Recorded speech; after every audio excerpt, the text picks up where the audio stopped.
Parents sold my car to pay for sister's wedding. I reported them and they'd to pay back every penny. I, 28 male, work in IT, and that somehow makes my parents think I'm a money printing machine. While I make a decent living, my job isn't the gold mine my family seems to think it is. The moment I got my first paycheck, the demands started pouring in.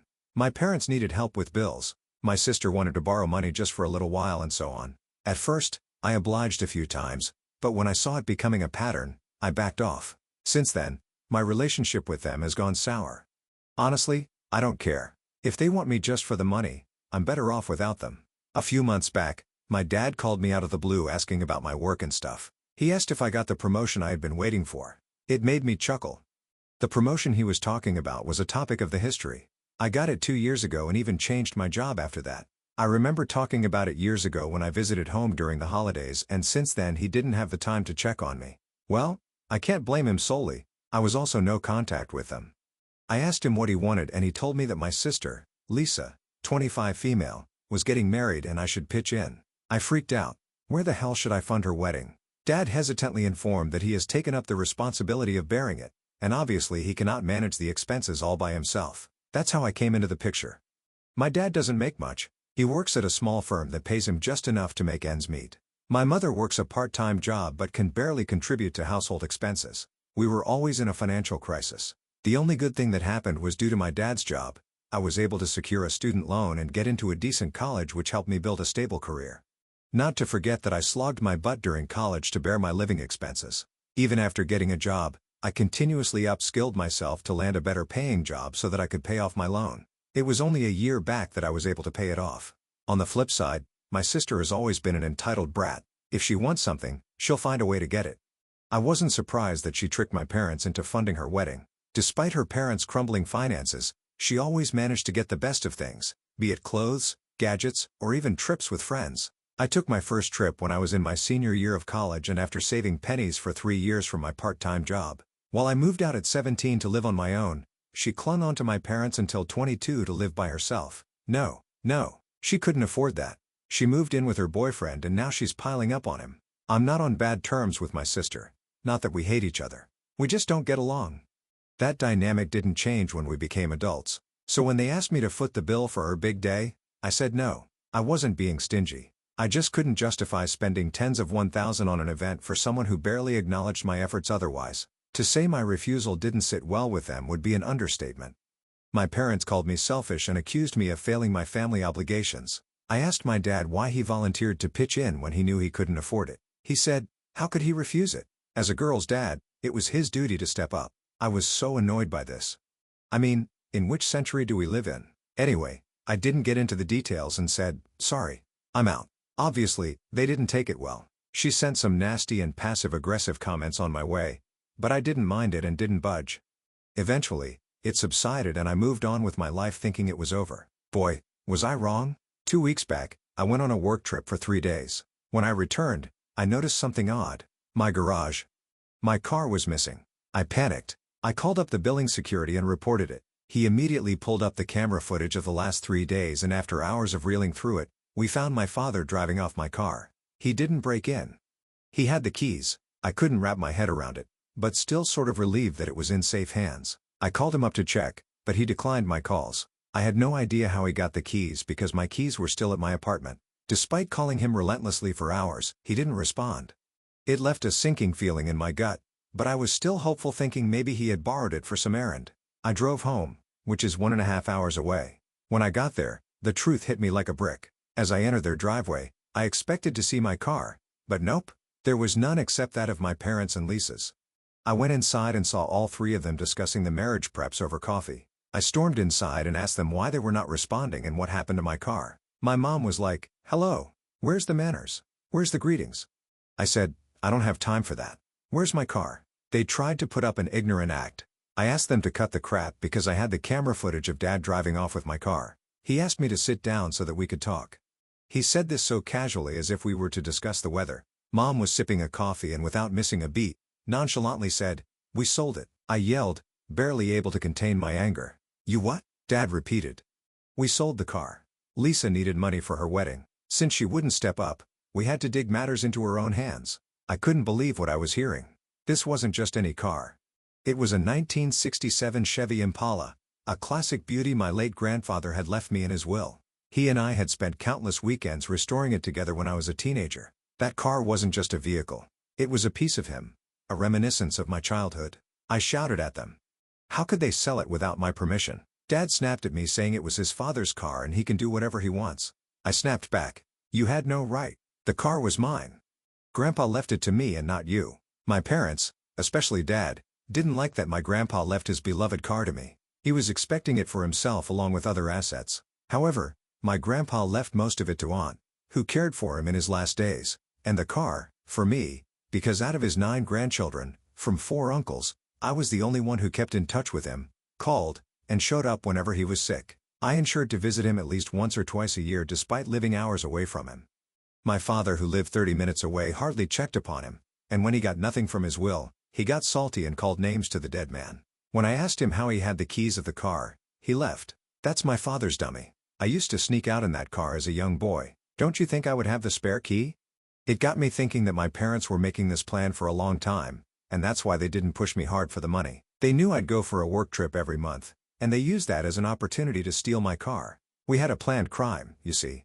Lisa, who had been sitting smugly in the corner, piped up, "I'm so glad Dad sold it. You manipulated Grandpa for that car. He always favored you and it's not fair. Since he didn't leave anything for us, you should have shared that car with us, but you didn't. You paid the price for your selfishness." Her jealousy wasn't new to me, but this was a whole new level.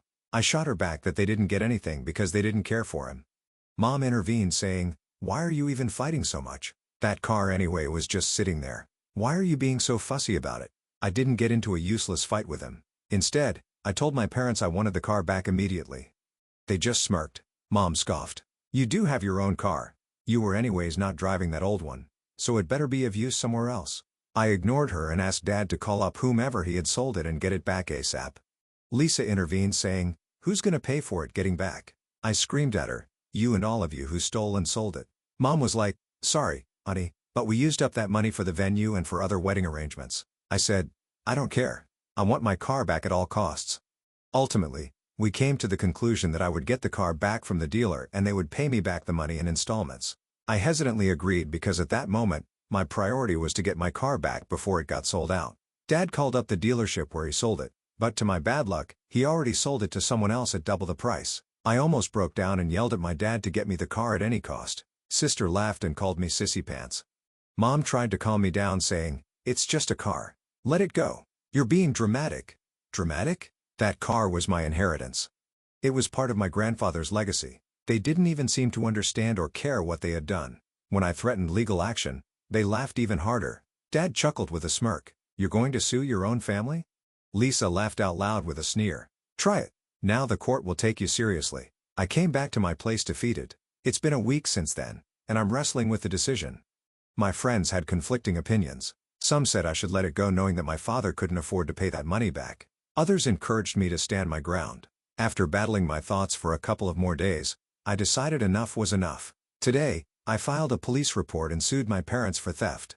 After all, this wasn't just about the car. It's about boundaries, respect, and justice. The ops are yet to contact my parents regarding it, and that's why it's silent. Feels like the dead silence before the storm, and it's making me uneasy anticipating the ugly confrontations ahead. On this sub, I was trying to find the guy who posted about suing his parents for inheritance a year back, but I couldn't get him. Maybe he has deleted his account or something, but others, what do you guys think? Moreover, how do I deal with it now when they come charging at me for suing them? Honestly, I do feel like sissy pants, as my sister called me. I get why you're so upset. It's not just about the car. It's about respect and boundaries, which your family clearly doesn't understand. Your dad's comments about it being his father's car and he can do what he wants just show how little they value your connection to your grandfather and the effort you put into preserving that memory. And your sister completely dismissing your feelings over it? It just adds to the absurdity. You made the right call. OP. Stand your ground. Update 1. Ugh. It was rough. So my sister's wedding was 2 days after I reported the theft.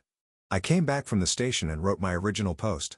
Meanwhile, the cops verified the camera footage I shared and they also came to my apartment and interrogated the building manager. The cops questioned the security of the building as to how someone who doesn't live there drive away with the resident's car. The manager didn't suspect it to be a theft because my dad had the keys. The case wasn't as complicated as my parents thought it would be. The car was legally mine and I had proof of ownership, including my grandfather's will.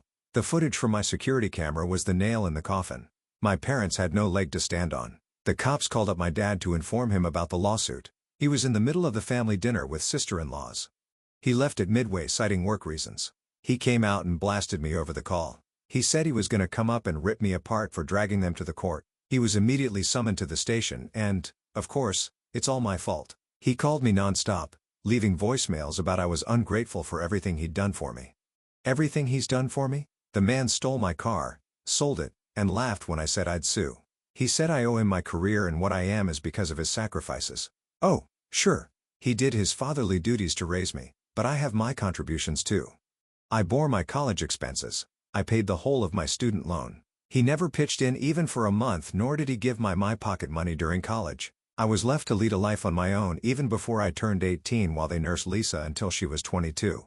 And even after that, I was the spare. Later that evening, Mom called me in her high-pitched and dramatic tone, sobbing about how I had ruined Lisa's big day. She begged me to drop the case saying, "We are family. How could you involve the police?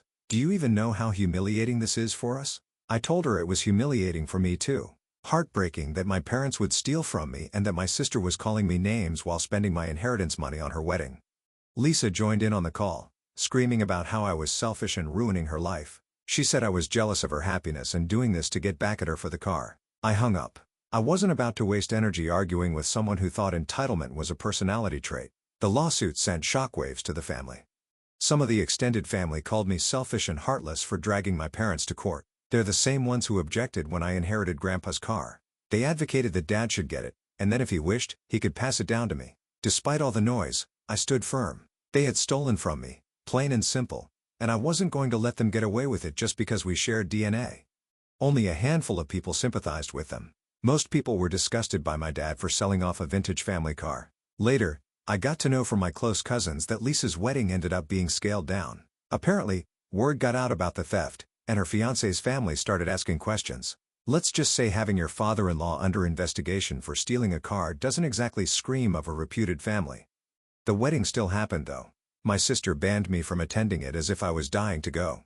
Cousins told me that my father was mostly missing during the wedding. He was seen busy talking over the call or something. People guessed he was maybe talking to a lawyer or taking suggestions from his friends or acquaintances, but he looked stressed and absent-minded. He wasn't able to even walk her down the aisle, which frowned everyone. I knew Dad was busy hiring a lawyer and dealing with the legal matters. As the investigations were underway, my parents were sweating. They tried to convince me to drop a case multiple times, saying it was ruining the family name, but I wasn't backing down. They even tried to settle the matter outside of court. Dad promised to pay me back for the money in installments. I didn't buy it. I knew they wouldn't, and this drama would go on forever. I said since the matter had reached the court, let the law decide for us. Eventually, the court ordered them to pay me the full value of the car, plus damages. They had to liquidate the portion of their savings to pay for everything. Plus, the legal fees broke their bank account.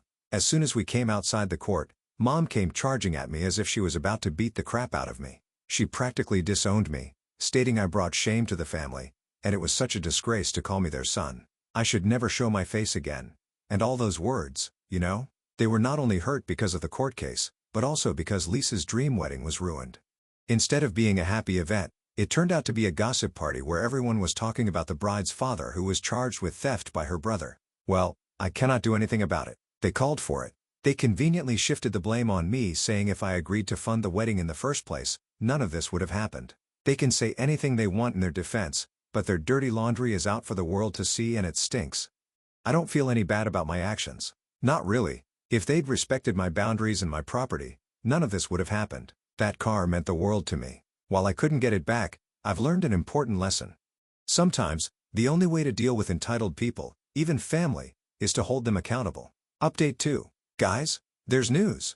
I had posted about my story, shorter version of the original post, on a few vintage car forums asking for help to track down the car. A couple of months later, I finally got a lead. Turns out the guy who had bought the car saw my post online. He reached out to me saying he had no idea the car was sold under shady circumstances and was willing to return it if I reimbursed him. I was ecstatic, but then I saw the price he paid, double what my dad sold it for. Apparently my dad had undervalued it massively because he was desperate for quick cash. The dealer washed it, fixed and replaced a few of the minor parts, and sold it at almost 3 to 4 times what he had paid to Dad. The new owner had paid top dollar for a classic beauty, and now I was stuck trying to figure out how to get my car back without going broke. Initially, I thought to let it go because the price was huge, but then something snapped in me. Maybe the memories of my grandpa are just the pure zeal to have it back. I thought maybe the universe gave me a signal to have the car back, and that's why the new owner contacted me. If not for this, then why did I get a positive lead? I liquidated my savings, which I kept aside for the down payment of a house. It hurts, but what can I do about it? I can still save and have a house later, but that was the last chance of me having my grandpa's car. Lisa and my parents got even more bitter when they got to know that I was able to buy the car back. Mom sent me an email that I was no longer their son and I should remove the family name from my name.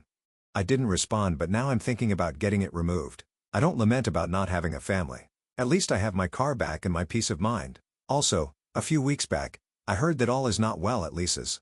Her husband has been disrespectful towards her because of the theft case. He's been mocking her and my parents, which of course didn't go down well with Lisa. There's no talks about separation or divorce yet, but their marriage is shaky. Obviously, I got the blame for everything. I'm that brother who ruined the family's reputation and tore it apart. Well, what can I say? Driving 1967 Chevy Impala Beauty makes everything so bearable. It's wild that you managed to track down the car. I can't blame you for wanting it back even at the higher price. Nothing beats sentimental value. The car means more than money. The fact that you could reclaim that piece of your grandfather's legacy is something really special. It's a shame that your family's dysfunction continues to affect Lisa's marriage, but honestly it's not your fault. Don't let them undermine your choices. You've done the right thing. And that's what matters most. What do you think? Is it just a car? Did OP go too far? Thank you for joining us today in the R Lounge. Be sure to like and subscribe and hit that notification bell so you don't miss out on our next video. Until next time. And please put your chair back where you found it.